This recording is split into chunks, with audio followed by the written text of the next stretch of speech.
What's going on, all you beautiful people out there? I'm the MG of Motivational Gaming, and today we're playing a little bit of Heroes of the Storm. Today we're going to be playing Arthas, Lich King of the Scourge, or the King of Lordaeron, depending on what timeline you're in right now. So without further ado, let's jump into it, and let's go. Alright, so here we are in Garden of Terror. Let's show the good guys. We have Thrall as Gagan, Zagara as Orcaram, Kael'thas as Nico 8D, Tassadar as Daemorian, and Arthas, being the sexy beast he is. And we're not going to worry about the enemy team, just for the good guys. So the build I think I'm going to do for Arthas today is we're going to try to do... let's do our AoE build. So we're just going to go with 10 seconds. Eternal Hunger for trait number 1. That's going to buff our trait, which is our D. And what that does is it gives our Frostmourne HUNGERS strike restores a little more mana than it would normally do, because our main build is going to be around our E, which is Frozen Tempest. What this does is AoE tick, kind of like a immolation, if you were, so to speak, that ticks down on your surrounding enemies, and it also does damage, but it drains your mana in the process. Sorry, I had to make sure I saved Tassadar there. He went a little too far ahead. So what it's going to do is it's going to slow them up to about 30% of their normal speed, and it can just be constantly upkept with your... Watch, I'll show you right here what it does. Rather than saying, let's do. So you can see how much it's doing to these creep waves, and with Arthas, we have our Q ability, which is Death Coil. We can heal ourselves up and not have to worry about taking too much damage. So we are a presence in the early game lane. Now this can carry into team fights too, being able to tick and slow down the enemy team consistently. Our Q is Death Coil. We can use it to damage an enemy or heal ourselves. I think it heals ourselves for more is how it goes. Is that right? Yeah, so it heals us for a little more than the damage. So I always say use this for damage, for health only, because you need that survivability. Like you see right there, that saved us as we are able to now run away. I'm actually back up. I don't want to waste the well this early. And we're getting a little bit of spotty lag right now, which is weird. It happens with Heroes of the Storm, though. If you ever play, I might need to change servers is what it might need to be. But it happens from time to time. It usually just staggers in and out. So with our Arthas build, we have Q, Death Coil does damage, can heal yourself, which I recommend you do as a heal. If you are new to Arthas, you're going to need that survivability. D is our Frostmourne HUNGERS trait. As you can see, it does a ton of damage. We can buff that up, but I'm not going to worry about that one this time. We're going to run away with Tassadar because the enemy team is getting a little aggressive in that top lane. Malfurion can set up so many plays with his entangles, and we'll join the allied team in the bottom. Ping ourselves on the way. Now, our W is Howling Blast. We haven't landed any of those yet, but what it does is it sends out a trail of frost, and when that lands, it will freeze and root the enemies in position. We can try it out right there. Boom, we grab 2, and then we'll run in and follow up with this. So as you can see, we're going to slow down the volley, even with her vault, to such a pace where we can catch up and kill the Tassadar. We're going to get out of here next. We are in a spot of trouble here. Ooh, we almost died there for a moment.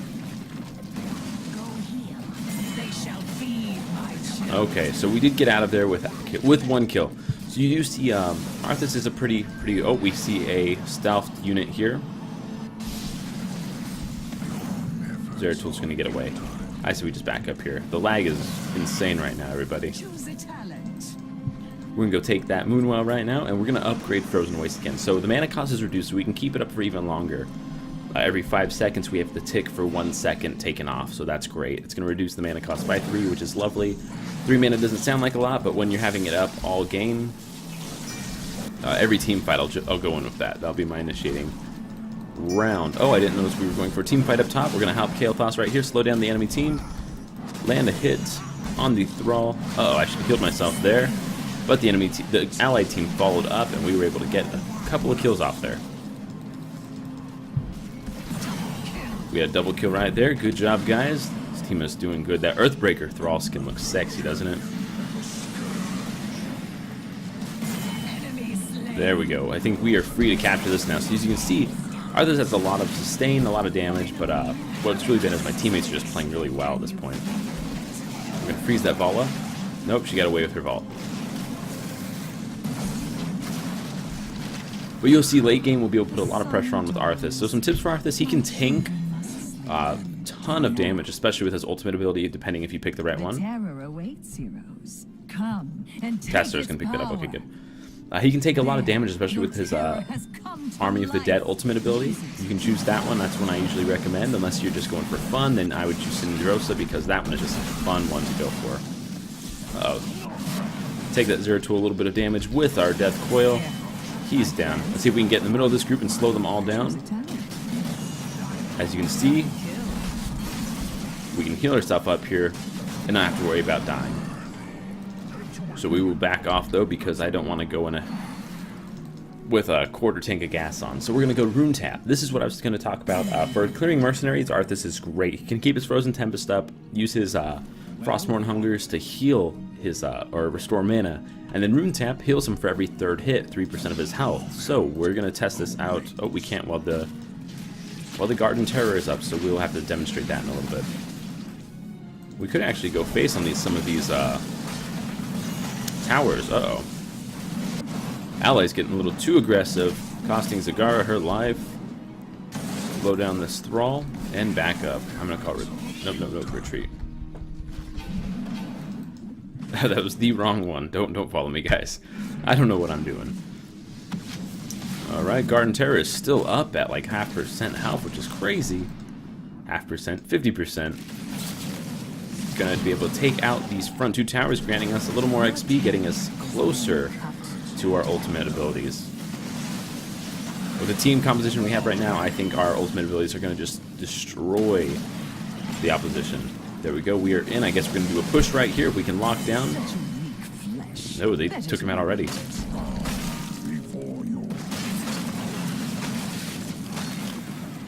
Alright, we're going to see if we can get a root right here, guys. Doesn't help that we're 3 seconds behind the game right now. Alright, we get a little health going on right here. Pick up that orb. We will walk away, though. Uh-oh. There we go, Tassadar, thank you, man. You are the best. Oh, you know, I think I know what's going on. We forgot to say hello.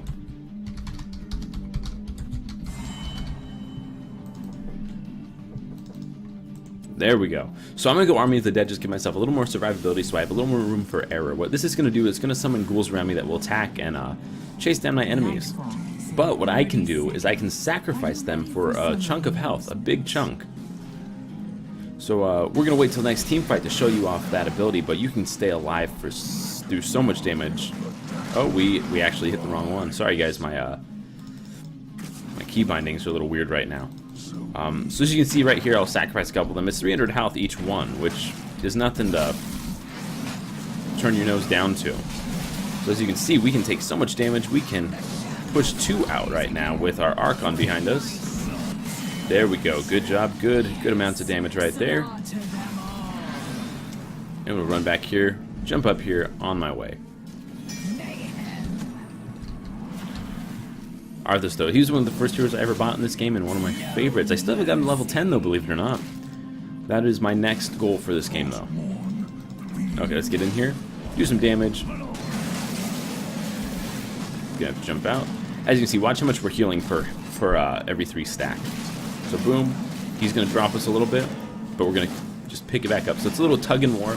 We will lose this eventually, but with our teammates here, we will be just fine.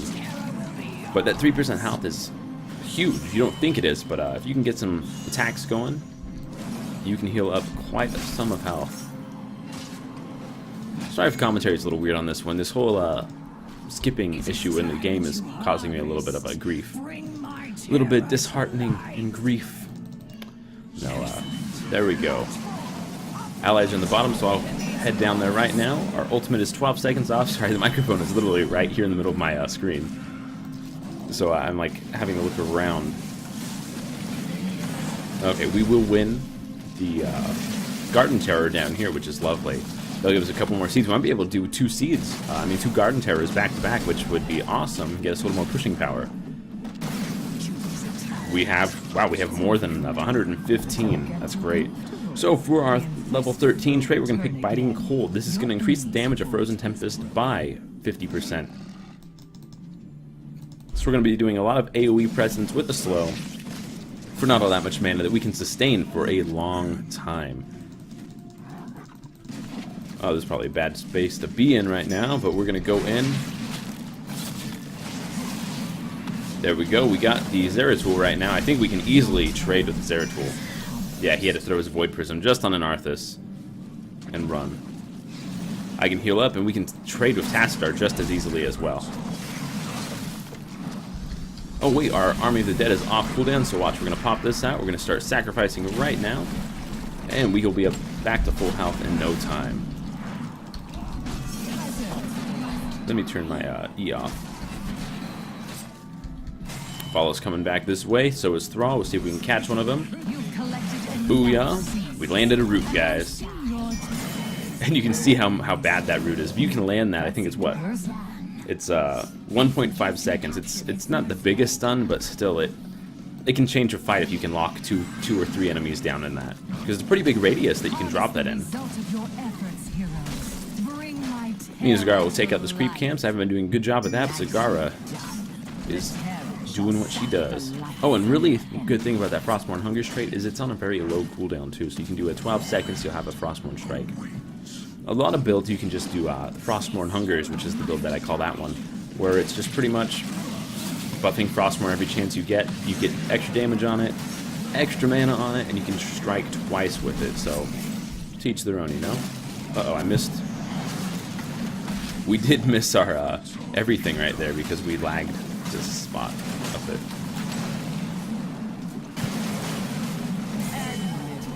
Booyah. I don't even see what we did there, but we did something. Let's jump in here, throw this down, and we should be able to take out this fort, no problem. This is Zeratul, man. Oh, good job with that, a stasis trap though. So I'm going to do Immortal Coil. It will always heal now, so even if we do damage an enemy with this ability, it will heal us, and it will double heal us if we do it on ourselves. So we need to sacrifice minions and run away. Drop this. I think this might be the GG right here, guys. So as you can see, we did Death Coil. Malfurion got the kill off of that one. And then we were able to heal ourselves back up a little bit. So that's a pretty good build. You can do a Death Coil build, which is very fun, but that's very situational, I feel. Alright, everybody, that is a little bit of Arthas gameplay. Not the best game for us. Let's see, did we die? We didn't die, so that's good, right? We died in all other games that we've done so far for y'all. Wow, that's awesome. Take a look at the stats real quick, because those are so important, right?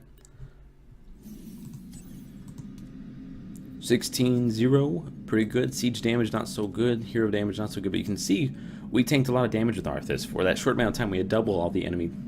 Oh, that's healing. Never mind. But Arthas, really wonderful tank. A lot of sustain. Recommend you all give him a shot. He's relatively cheap nowadays, I think, and he's still a really good power player.